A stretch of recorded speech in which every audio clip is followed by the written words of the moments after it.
Salut à tous. Bon alors, on est en forme, enfin. On espère que vous aussi vous allez bien parce qu'on a attrapé une mauvaise grippe et elle était vraiment très mauvaise, donc on a pris un peu de retard. Mais là, on est au taquet, on voudrait continuer les bandes au niveau du toit cathédrale là pendant les 15 jours. On voudrait continuer le ponçage aussi dans la partie dressing. De toute façon, c'est un peu le résumé de notre vie en ce moment, c'est les bandes et le ponçage. Mais là, il y a un petit truc en plus qui est trop cool. Il y a l'entreprise qui vient poser la microstation dans notre jardin, donc ça c'est chouette parce que après comme ça on pourra relier par exemple la salle de bain là-haut. On était coincé parce qu'on ne pouvait pas mettre les évacuations et tout, donc là on pourra tout relier une fois que la microstation sera posée. Donc voilà, là on y va, on s'attaque, on rattrape notre retard, c'est parti.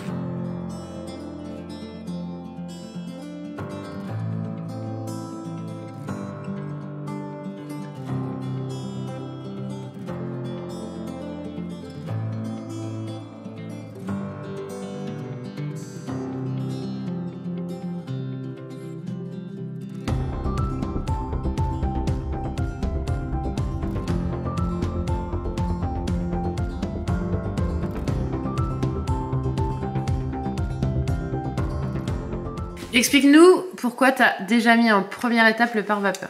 Alors, le pare-vapeur il a été posé parce qu'on va mettre les appuis Optima dans les rails. Donc on les met à peu près tous les 50 cm. C'est les appuis de chez Isover. De chez Isover. Et ce qui va nous permettre d'embrocher la laine de verre, ensuite de mettre le pare-vapeur. C'est ce qu'on a fait partout dans la grange. Et ça permet de faire l'étanchéité à l'air sur tous les murs. Et on le fait aussi sur le linteau. Le seul truc c'est qu'ici c'est de la pierre, on ne pourra pas le faire. Mais bon, ce sera fait un peu partout, mis à part sur ces piliers en pierre qu'on laisse apparent. Qui seront chez nous, qui remontent de tout en bas jusqu'à tout en haut. Donc là, c'est ici, ça permet comme ça d'être tranquille. C'est la première étape quoi. C'est la première étape. Ok. Donc voilà, chef. Donc là tu continues. Donc là, je continue à faire ça et je vais mettre ça tous les 50. Et t'as froid comment? Il fait trop froid là. Et on n'a plus de chauffage? Et on n'a plus de chauffage. Je connais à chercher du gaz et puis il caille. On sera content de retrouver notre chez nous ce soir avec la chaleur. On va être bien dans le chaud là. Allez, au boulot, tu vois, ça réchauffe.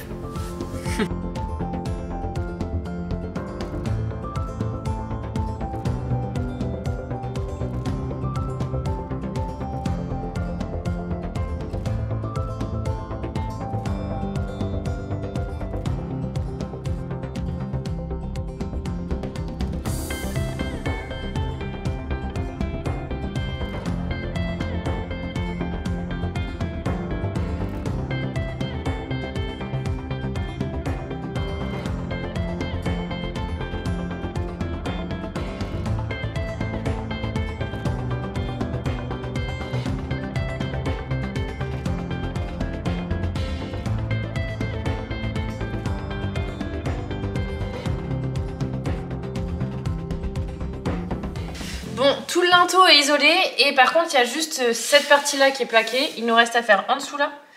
Donc toute la longueur en dessous. On va mettre en plaque hydro parce que on a mis en plaque hydro tous les contours de fenêtre qui sont toute la partie qui touche la fenêtre. Donc voilà, là il reste plus que ça à faire et après toute la partie du milieu sera entièrement plaquée isolée. Bon, elle est entièrement isolée mais il reste juste là et ça sera entièrement plaqué. Ce qui voudra dire qu'on a presque fini de plaquer tout l'étage. Il ne restera plus que la salle de bain à finir quoi. Donc là, on s'attaque à faire ça tout de suite.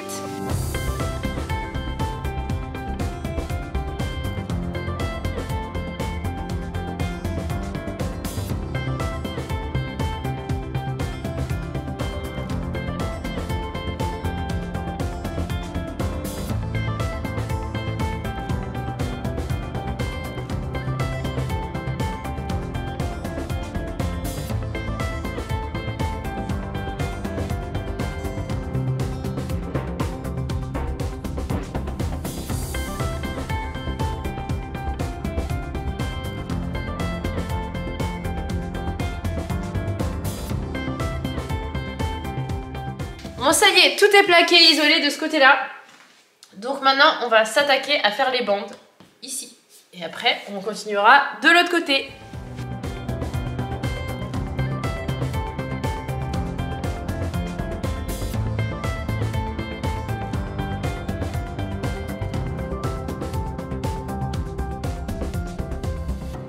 On a toujours notre petite colle rose qui est là, qui est toute prête pour faire pour les bandes. C'est quand même bien pratique. Ophélie adore. Donc elle va en faire du rose. Là on va continuer les bandes. Donc ici on va s'arrêter à peu près à 1,50 m au niveau d'auteur parce qu'on est sous rampant, enfin sous le plafond. Et il va falloir l'escabeau pour faire encore le deuxième tiers. Et ensuite on prendra l'échafaudage pour faire toute la partie haute. Donc là c'est plus simple, c'est pas grave, on les coupe et puis ensuite on fait la partie basse. Le linteau qui se trouve ici et puis après on va pouvoir attaquer le reste. Donc on continue avec un couteau, un platoir ou une lisseuse, je sais pas trop le nom, dites-nous en commentaire si vous savez. Et puis les bandes, et puis ensuite, c'est parti!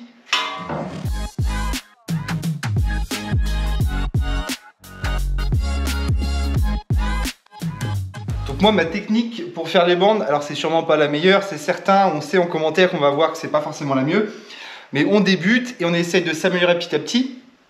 Et donc moi, j'en mets pas mal ici, là j'en mets beaucoup, et ensuite avec le platoir, je vais appeler ça le platoir, ce sera plus simple parce que je ne connais pas le nom, et ben je viens prendre d'en bas et racler, donc j'en remets quand il en manque, voilà, et ensuite je viens poser la bande et je refais la même chose avec le platoir ou le couteau, et ce qui me permet d'avoir une bande à peu près propre. Et ensuite, vu qu'on fait un ratissage, nous on remet pas de l'enduit plus large ici, parce que nous on va ratisser tout le mur carrément, pour vraiment que ce soit de niveau, enfin qu'il n'y ait pas de petites bosses. Donc c'est pour ça que vraiment on fait que la partie bande, et que je sais que si on faisait pas de ratissage, il aurait fallu remettre un enduit beaucoup plus large, donc c'est 10 ou 15 cm, je sais plus trop. Les pros des joints, vous pouvez nous le dire. Mais voilà, donc à la base il faut mettre ici, mais nous on n'a pas besoin. On fait un ratissage, donc là on fait que la partie bande, on s'occupe que de ça. Et ensuite ce sera tout propre, tout beau. Mais le ratissage il sera pas rose. Donc, allez, donc là on va découper la bande. On la place à côté pour éviter de la mettre dedans. On vient tout en bas avec le doigt. Hop, on fait la mesure. Un petit ciseau, je sais qu'on peut arracher aussi avec le couteau. Mais au ciseau, c'est plus propre parce qu'on s'est déjà raté plusieurs fois avec le couteau. On n'a pas encore le coup. Et ensuite, on vient la placer sur la bande. Donc on va d'abord commencer par en bas.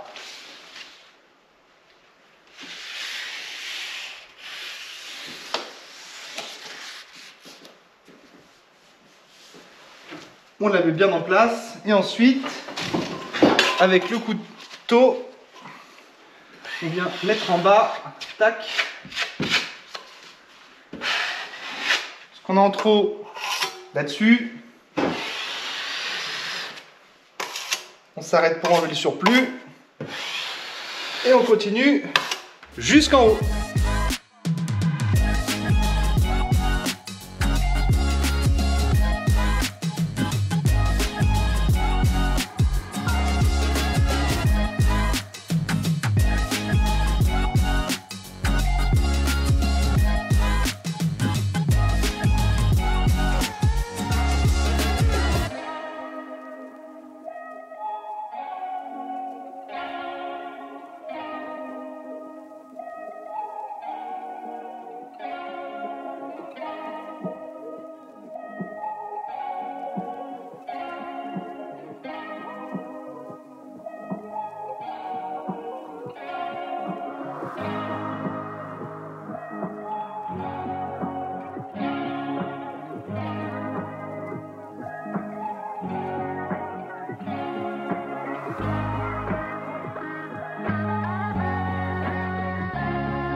Bon, concernant les bandes, on utilise toujours la même. C'est la bande de chez Placo, c'est une bande papier qui est micro-perforée. Je ne sais pas si vous allez voir, elle est micro-perforée.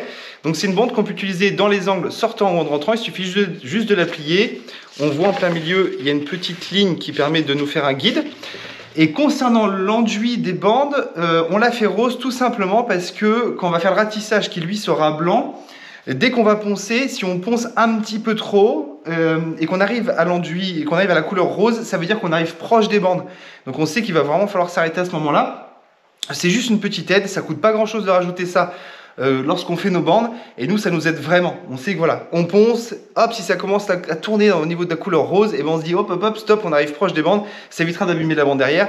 Ça nous fait un petit repère. Donc si vous avez besoin, vous pouvez le faire, c'est vraiment très pratique. Donc nous, on vous laisse, on continue, c'est parti. Allez, aujourd'hui on continue toutes les bandes du toit cathédral qui se trouve donc au milieu de la grange. On a déjà bien avancé, on a fait tout ça là, on a fait tout ce qu'il y a là-haut. Il nous restera celle du milieu, il nous restera toute la partie qui se trouve de l'autre côté, donc côté entrée, mais la côté terrasse, c'est déjà fait. Donc là, on va continuer tout ça, c'est parti.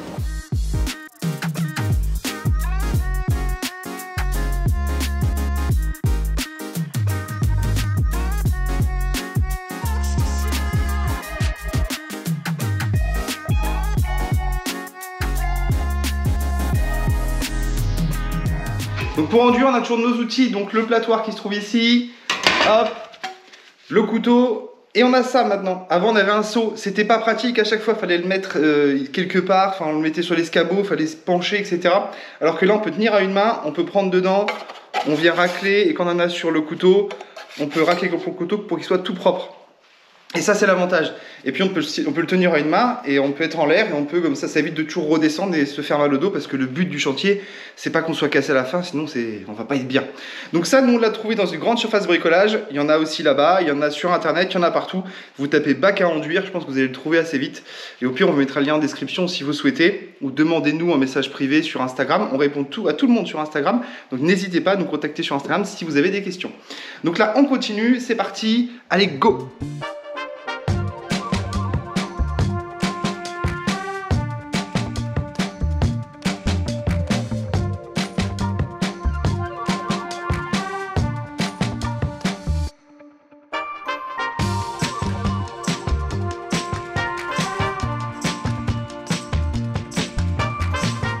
Bon, cette fois-ci, on a pris de la bande à joint, enfin de l'enduit à joint directement tout préfet. Et c'est vraiment plus pratique, on s'embête pas à faire les mélanges, à tout nettoyer après. Et on peut aussi le teinter de base, donc il est blanc. On a remis un petit peu de colorant dedans et puis on a mélangé. Bon, le seul problème, c'est quand le pot il est déjà trop plein, bah, du coup, il faut y aller mollo. Donc là, en fait, ce qui s'est passé, c'est qu'on a mis du colorant, on a mélangé à peu près jusqu'à la moitié. On prend le dessus et dès qu'on arrivera au niveau du blanc, on remettra un petit peu de colorant et on remélangera après. Et pour remplir le bac, rien de plus simple. Hop. Et voilà. Mais bon, ça, je pense que vous savez déjà le faire. Il n'y a rien de nouveau et c'est pas compliqué.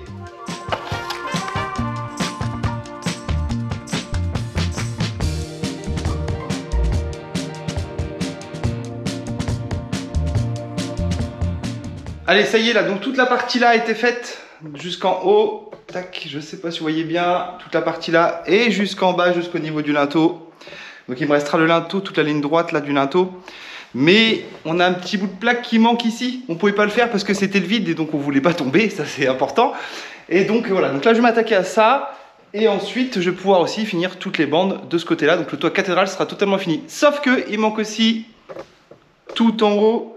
Alors je sais pas si vous voyez bien, tac tac tac tac. Voilà, tout en haut, entre les deux plaques, tout en haut, la petite pointe, il nous manque ça aussi, donc ça je le ferai après parce que ça sèche un peu et si je viens reprendre par-dessus une bande qui vient juste d'être faite, ça va être la cata. Donc là, on s'attaque à ça, c'est parti.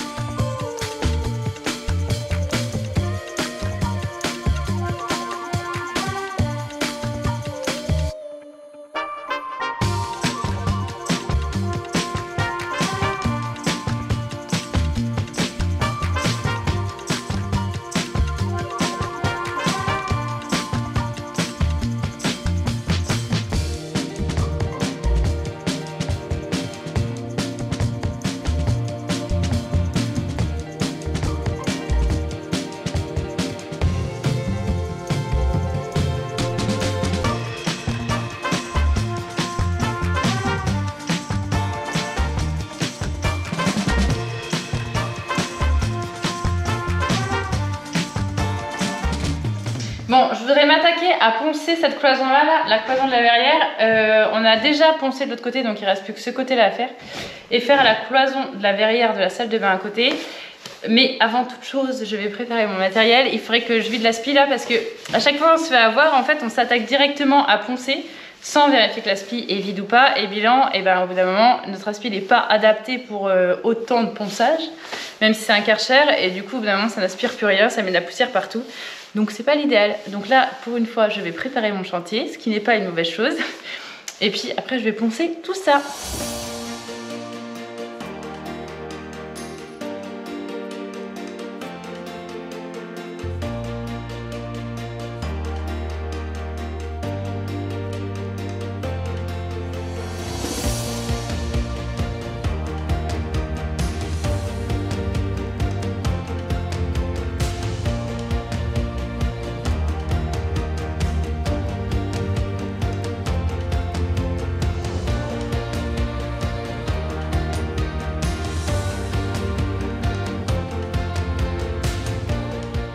vous avais pas montré, mais en fait, ça je vous l'avais dit par contre, la Mirka, on la branche sur l'aspi. Donc sur la prise qu'il y a sur l'aspi. Après, on met, en fait, il y a deux modes. Il y a le mode aspirateur où on clique en haut. Et là, du coup, on appuie en bas. Donc ça veut dire que c'est branché sur cette prise-là. Là. Et en fait, dès que je mets ma ponceuse en route, l'aspi se met en route tout seul. Par exemple, là, il est arrêté. Donc là, j'allume ma ponceuse. Et quand je la mets à tourner...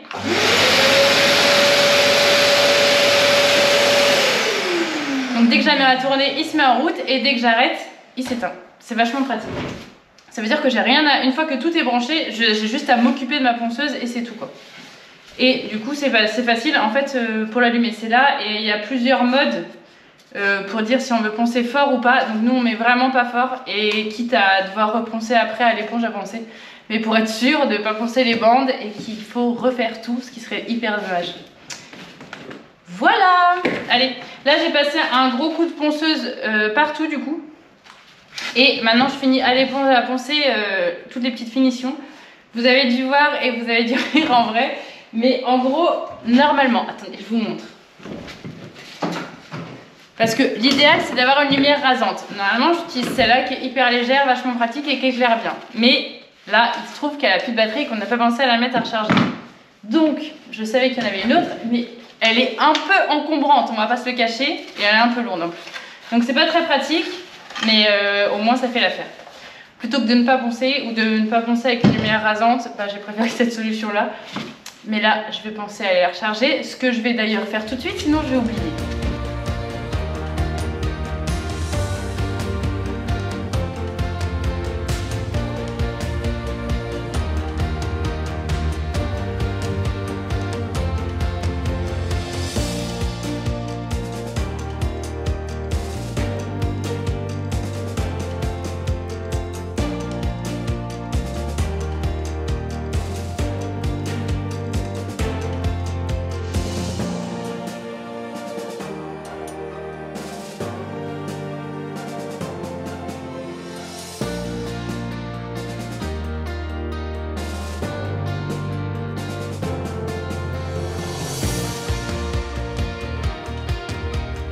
Bon, cette cloison-là, c'est fait. Par contre, vous avez vu, quand on a fait le ratissage, il y en a un peu qui est parti sur les grosses fermes. Heureusement, en fait, on avait poncé, on les avait traités et on s'était dit, on les vernit pas tout de suite. On va attendre d'avoir fait le ratissage et d'avoir peint avant de le faire. On a bien fait parce que du coup, il y en a certains endroits où il va falloir repasser un coup. Bon, là, ça a l'air d'être de la poussière, mais il y a des endroits style là où il va falloir poncer un coup là. Après, là, c'était au début, ce mur-là. Depuis, sur Instagram, il y avait quelqu'un qui nous l'avait dit, et c'est vrai qu'on n'y a pas pensé, de mettre du scotch avant de faire le ratissage. Et donc là, pour l'autre côté, on est en train de mettre du scotch, ce qui permettra qu'on n'aura plus qu'à enlever le scotch et on n'aura pas besoin de reponcer. Ça évitera de faire 2 fois le même travail. Bon, là, je m'attaque à l'autre côté.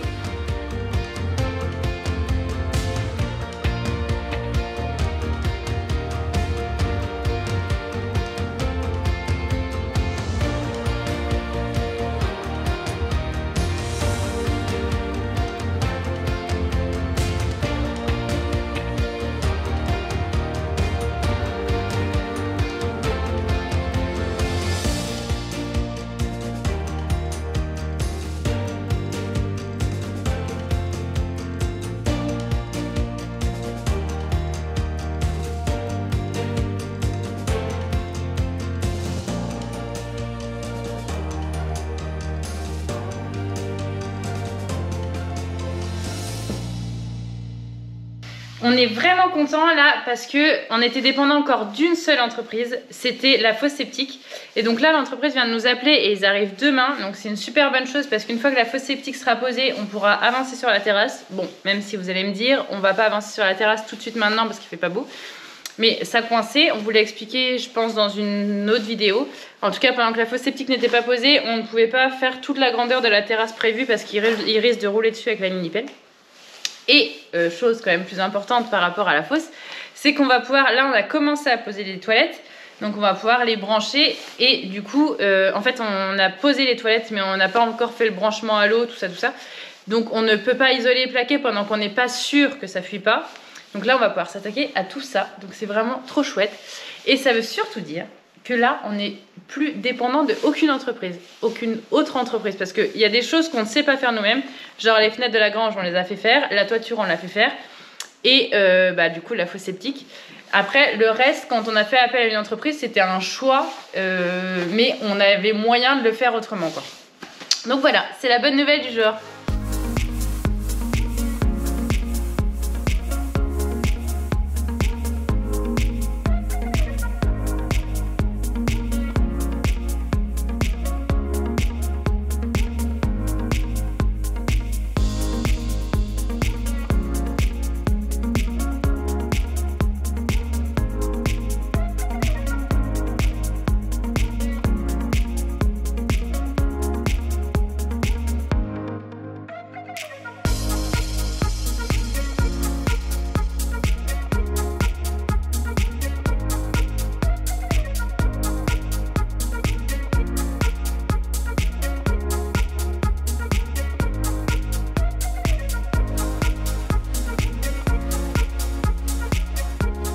Bon ça y est, la microstation est posée, donc c'est vraiment une trop bonne chose de faite. Il faudra qu'on trouve plus tard qu'est-ce qu'on pourra mettre pour que ce soit esthétiquement joli, parce que là du coup c'est très apparent.